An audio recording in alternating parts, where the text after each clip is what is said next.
Black Friday, crypto. C'est le nom qu'on a donné à cette nuit où tout a basculé. 19 milliards de dollars évaporés. 1,6 million de traders anéantis. On parle ni plus ni moins du plus grand massacre de toute l'histoire des crypto-monnaies. Voilà le chiffre au cœur du désastre. 19 milliards de dollars. C'est juste colossal. C'est la somme qui a été littéralement balayée du marché en l'espace de quelques heures. Alors, un point important avant de continuer, toute cette analyse est basée sur les données du 15 octobre 2025. Vous savez à quel point ça bouge vite, donc bien sûr, vérifiez toujours les cours actuels avant de prendre la moindre décision. Et ce chiffre, 1 618 240, ce ne sont pas juste des statistiques, ce sont des gens. Des traders qui ont vu leur compte, tout simplement anéantis. Leurs économies, leurs projets de vie, pouf, partis en fumée. C'est pour ça qu'on fait cette analyse. Et la promesse, elle est simple. À la fin, on va décortiquer ensemble les 3 règles d'or qui auraient pu les sauver et qui, surtout, pourraient vous protéger à l'avenir. Alors, premièrement, le massacre en chiffres. Pour vraiment saisir ce qui s'est passé, il faut prendre la mesure de l'ampleur du truc. Parce que là, attention, on ne parle pas d'une petite correction de marché, non. On parle d'un événement qui a littéralement éclipsé tout ce qu'on avait pu voir auparavant. Regardez ce tableau. Il parle de lui-même, en fait. On se souvient tous de l'effondrement de FTX en 2022. Ça semblait être la fin du monde, n'est-ce pas? C'était 1,6 milliard de dollars. Le crash du Covid en 2020, 1,2 milliard. Et là, le Black Friday crypto, 19 milliards. Vous réalisez, c'est presque 12 fois pire que FTX, un record absolu et de très loin. D'ailleurs, si ce genre de mise en perspective vous aide à y voir plus clair, un petit like nous soutient énormément pour continuer à faire ce travail d'analyse. Bon, maintenant, le mécanisme de mort. La grande question, c'est comment? Comment est-ce qu'on en est arrivé là? Eh bien, ce n'est pas un accident. Ce n'est pas le fruit du hasard. Derrière cette destruction massive, il y a un coupable. Un mécanisme financier bien connu, aussi puissant qu'impitoyable, l'effet de levier. L'effet de levier, qu'est-ce que c'est? En fait, c'est très simple à comprendre. Imaginez que vous empruntez de l'argent à une plateforme pour pouvoir investir beaucoup plus que ce que vous avez réellement en poche. Le but, évidemment, c'est de démultiplier les gains. Le piège, et il est énorme, c'est que ça démultiplie aussi les pertes avec exactement la même violence.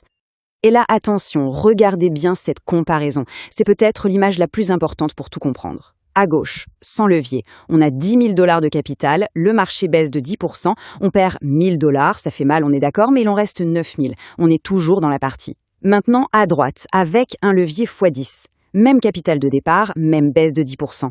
Sauf que là, la perte n'est pas de 10%, elle est de 10 fois 10%, soit 100%. Tout le capital est anéanti.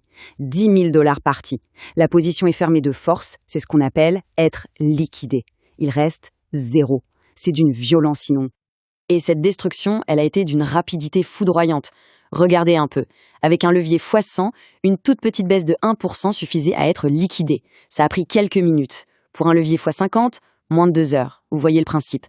Les plus gros leviers sont tombés les premiers, provoquant des ventes forcées qui ont fait chuter le prix encore plus, ce qui a déclenché la liquidation des leviers un peu plus faibles. Bref, une véritable cascade, un effet domino mortel qui a tout rasé sur son passage. On a vu les chiffres, on a compris le comment. Maintenant, on va parler du qui, le coût humain.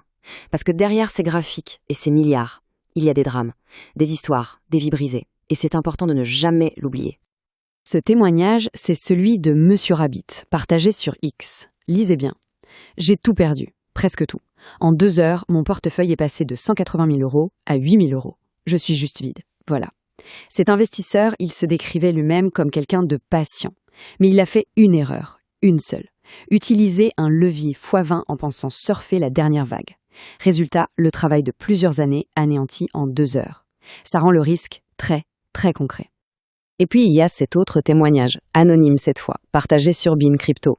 Je viens de perdre 50 000 €. C'était mes économies de 5 ans pour acheter un appart.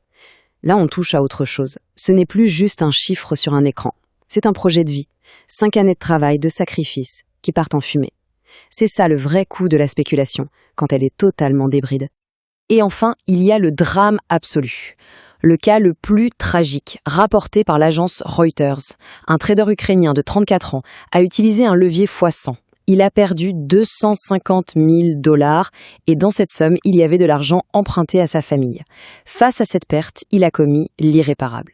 C'est une tragédie qui nous rappelle que les conséquences de tout ça vont parfois bien au-delà de la finance. D'ailleurs, j'aimerais avoir votre avis. Ces risques extrêmes qu'on voit dans le trading, qu'est-ce que ça vous inspire? Dites-le nous dans les commentaires. Bon, après ce constat assez sombre, il est absolument crucial d'en tirer des leçons. On va donc passer à la partie la plus constructive, la plus importante, les 3 règles d'or, pour ne jamais devenir une de ces statistiques. Les voici, ces 3 règles. Elles sont simples mais vitales. Premièrement, levier limité.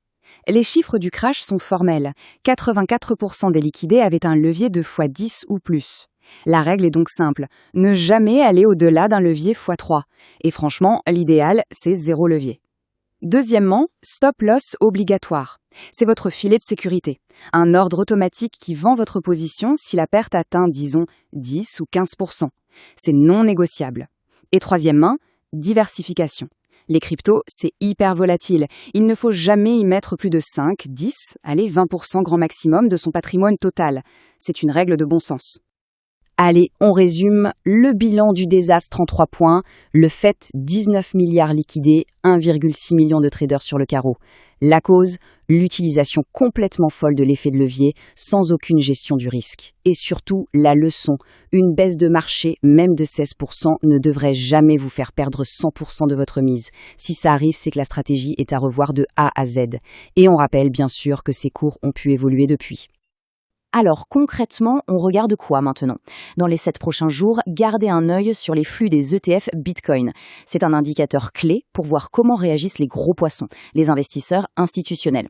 Est-ce qu'ils prennent peur et vendent ou est-ce qu'ils se disent que c'est une occasion en or pour acheter à bas prix? La réponse, elle sera là. Et tout ça, ça nous laisse avec une vraie question de fond. Le trading avec des leviers extrêmes, est-ce que c'est encore de l'investissement? Ou est-ce qu'on n'est pas tout simplement dans un casino déguisé en place financière? C'est une question importante. Si vous pensez qu'elle mérite d'être posée, n'hésitez pas à partager cette analyse pour que d'autres puissent aussi y réfléchir. 19 milliards de preuves en une seule nuit.